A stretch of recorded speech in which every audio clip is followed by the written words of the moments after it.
Okay, first take is on the road for the NBA Finals. It gets underway Thursday, June 4th. Again, a location still to be determined, but my producer has informed me there's a direct from San Francisco to Cleveland, just in case we needed to know that. Mark your calendars. Join us. We don't know where we'll be, but we're looking for direct flights. First take on the road, ladies and gentlemen.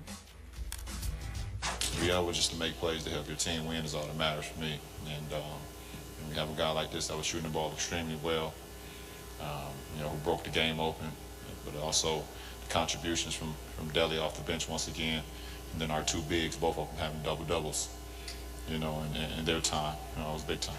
God bless JR.Smith. He definitely saved us tonight with his energy and his spark off the bench. All right, in the words of Tristan Thompson, God bless one J.R.Smith. He scored all 28 of the Cavs' bench points in their win against the Hawks last night and set Cleveland's record with 8 3-pointers in a postseason game. Stephen A., can he keep doing this? No, he cannot. He can't. He'll do it sporadically. He can do it 3 out of 7 games. But he's not going to do it night in, night out, because that's not JR's game. He's very, very streaky. He explodes 1 minute, and then the next day, he's off. One game he's shooting 60%, the next game he's shooting 30. So over the course of a series, I think you can count on him sporadically to be explosive. He's a consistent threat because you never know when he can get going. But in terms of the consistency, sometimes the shot falls, sometimes it doesn't. But nevertheless, I'm really, really happy for him. I'm real proud of him. He plays hard. He's out there defending, Skip. He's not just shooting the basketball. He's actually playing some defense as well. And I give him a lot of credit for that. He obviously is not scared of the moment.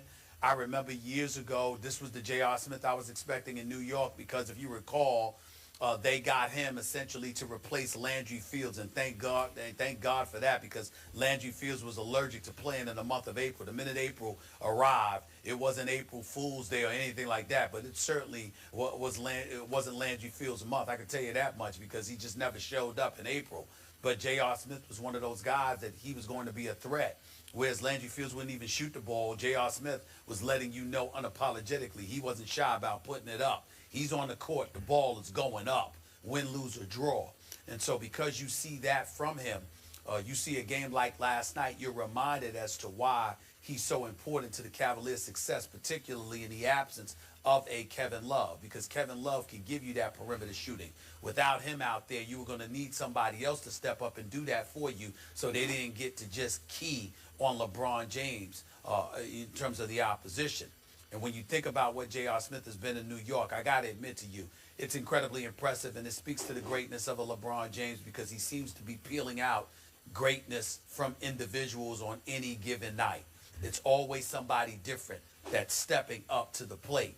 And you look at Iman Shumpert, the way he defends on the perimeter, he's been sensational. You look at JR.Smith, the way he was last night, and it just makes you wonder about what the hell was going on in New York City, because you have both of these guys with Melo, and they were a shell of what we're seeing them be right now. But you got to give mad credit to JR.Smith. He's in Cleveland. He's focused. He told me primarily is because there's not really much else to do. He was joking about that, but maybe he wasn't. That was a few months ago. But in the end, what it comes down to is that these are big moments, and JR.Smith ain't scared of it. He's not wilting beneath the pressure. He showed up last night. The Atlanta Hawks had no answer for him until it was too late, and my hat's off to him. He deserves the praise that he's getting today.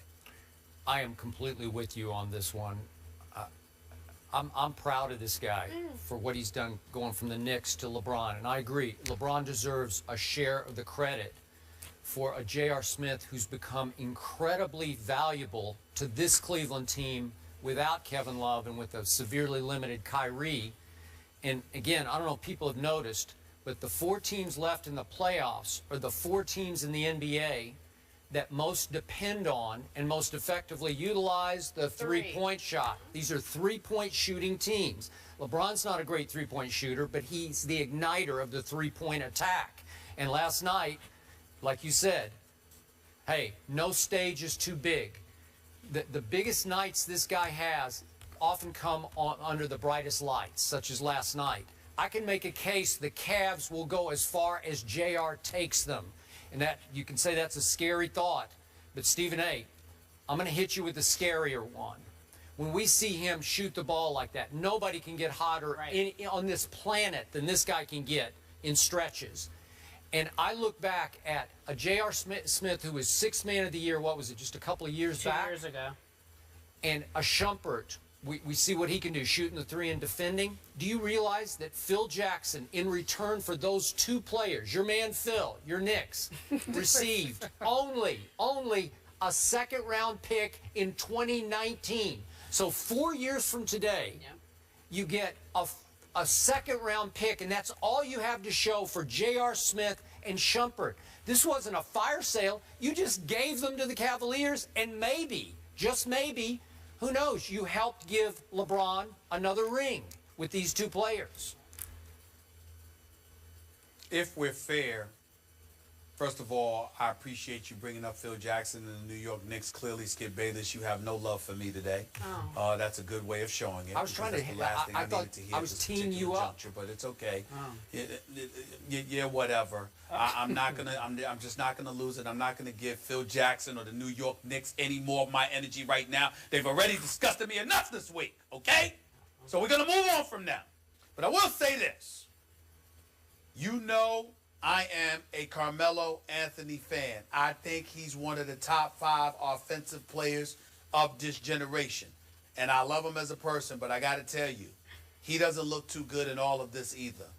Because how these two guys look playing with LeBron James appears to be on a significantly elevated level than what they looked like playing with Carmelo Anthony. Now, we know why that is. Because Carmelo Anthony's a scoring machine, but he's not the best player in the world, which is LeBron, who can amp it up and be the best player in the world on both ends of the floor, by the way. He's not that dude. But at the same time, if you're Carmelo Anthony, you got to see what these guys are doing with him, and maybe it should enlighten you about what more you need to be to elevate your level of greatness to another level. Because clearly, Iman Shumpert and JR.Smith are benefiting from LeBron more than they did with him. That was a very powerful point. JR.Smith, again, mentioning the same thing that you guys are talking about. Happy that he's now in Cleveland playing with LeBron James. Before this game, Smith had never made more than 5 3-pointers or scored more than 26 points in his 59 postseason games. Congratulations, young man. Coming up next, Romo on Twitter. That's your favorite person. It's the gift that keeps giving. What did he say about his former running back? Skip Bayless has something to say about it when we return.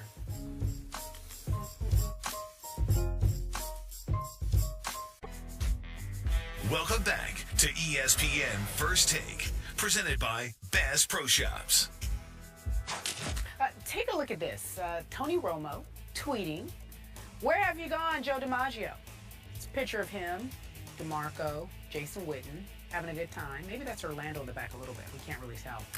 Skip Bayless, take a look at his tweet. Do you have a problem with that tweet? Unfortunately, I took a look at his tweet yesterday because I now follow Tony Romo, so it just flashed up before my very eyes. And Stephen A. Smith, seriously, I came very close to unfollowing Tony Romo at that moment because he continues to very publicly regret losing his friend and highly respected teammate, DeMarco Murray, to the Philadelphia Eagles. Tony, you got to give it up for the sake of the football team you are supposed to be leading right now. For those who don't know, the line that he wrote, "Where have you gone, Joe DiMaggio?" from the old Simon and Garfunkel song, Mrs. Robinson, used in the great movie The Graduate. The next line is, "A nation turns its lonely eyes to you." So Tony is turning his lonely eyes to DeMarco. How do you think that makes his current running backs feel? Darren McFadden and Ryan Williams and Joseph Randle and Lance Dunbar. It makes them feel like, we don't work for you, Tony? Move on. You have to lead this team into next year. He's an Eagle. He's a rival. Let it go. Tony, I might have to let you go. What do you mean you're going to let him go? You're going to unfollow him? Yeah. Oh, okay. But he's still going to be your quarterback. I don't know. All right. You know what? You are one bandwagon jumping somebody. You know, you're unbelievable. Go man. ahead and say it. You know, you don't honor bets. You don't honor bets. I don't. You make bets and then you find excuses to back out. That's right. I honored said your it. bet. You do I all wore of this that other junk. stuff. You still didn't honor the bet. You didn't wear it for 2 hours. I don't want to hear it. I don't even want to talk about it. But here's the thing, Skip Bayless. Here's the thing, Skip. What you're saying about Tony Romo, you're basically saying that, right? Because that's what winners do, correct? I have no comment. They move on. They forget. Yeah, that's true. Right. Yes. So you don't have a comment because you know where I'm going. Yes. You know where I'm You're going. correct. How can You're you correct. expect something? You know, there's a movie. There's a movie that was out years ago. It was starring Lawrence Fishburne, Andy Garcia was in, a couple of others. It's one of my favorite movies. It was called Hoodlum.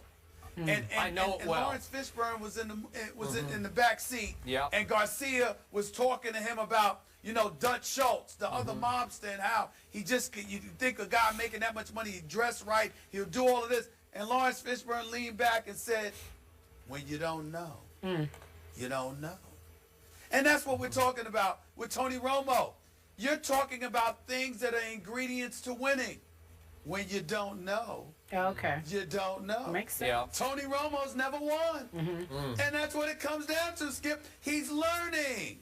Be patient. Well, he did win a Teach him how to playoff game win, in Skip. Green Bay last Go year ahead, 'cause he hasn't that was won stolen anything from yet. him. He did. Yeah, because that was a catch. According to No, him, that it's was his a second catch. tweet. That was his second, I have no yeah. recollection of that. Yeah, right, You don't? I right. have no recollection of that Okay, whatsoever. here's my bottom How about line to them this Cowboys? discussion. You know what? I'm not sure my man Tony belongs on Twitter.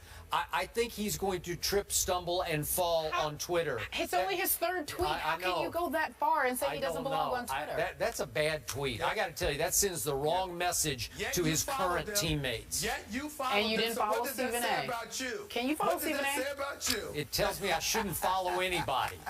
How's Des doing? Is he tweeting okay? Are you okay with Tweeted about JR You last think? night. You think? It wasn't real deep. You It was shouldn't have just like, followed him. Just damn, JR. You know, just like, JR. That's Skip. all. Okay. Hey, Skip. yeah. When you don't know, you don't know. That's one of his favorite lines from one of his favorite movies. Where have you gone, Mrs. Robinson? Colts punter has an issue. The Colts punter has an issue with Ryan Tannehill's contract. Do you know him? Do you know that Colts punter guy? I know of him. You know He's of a him. celebrity punter. He's a celebrity punter. He's in agreement with you. We're talking about it after the break. Back in a moment, guys. Shooting the ball extremely well. You know, who broke the game open, but also the contributions from Deli off the bench once again, and then our two bigs, both of them having double-doubles, you know, in their time. You know, it was big time. God bless JR.Smith. He definitely saved us tonight and with his energy and his spark off the bench. All right, in the words of Tristan Thompson, God bless one JR.Smith. He scored all. Nevertheless, I'm really, really happy for him. I'm real proud of him. He plays hard. He's out there defending, Skip. He's not just shooting the basketball. He's actually playing some defense as well.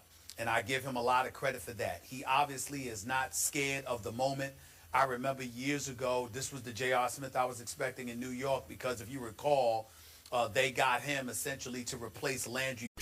Okay, First Take is on the road for the NBA Finals. It gets underway Thursday, June 4th. Again, a location still to be determined, but my producer has informed me there is a direct from San Francisco to Cleveland, just in case we needed to know that. Mark your calendars. Join us. We don't know where we'll be, but we're looking for direct flights. First Take on the road, ladies and gentlemen. We are just to make plays to help your team win is all that matters for me. And we have a guy like this that was. All 28 of the Cavs' bench points in their win against the Hawks last night and set Cleveland's record with 8 3-pointers in a postseason game. Stephen A., can you keep doing this? No, he cannot. He can't. He'll do it sporadically. He can do it 3 out of 7 games. But he's not going to do it night in, night out because that's not JR's game. He's very, very streaky. He explodes 1 minute, and then the next day, he's off. You know, one game he's shooting 60%, the next game he's shooting 30. So over the course of a series, I think you can count on him sporadically to be explosive. he's a consistent threat because you never know when he can get going. But in terms of the consistency, sometimes the shot falls, sometimes it doesn't. But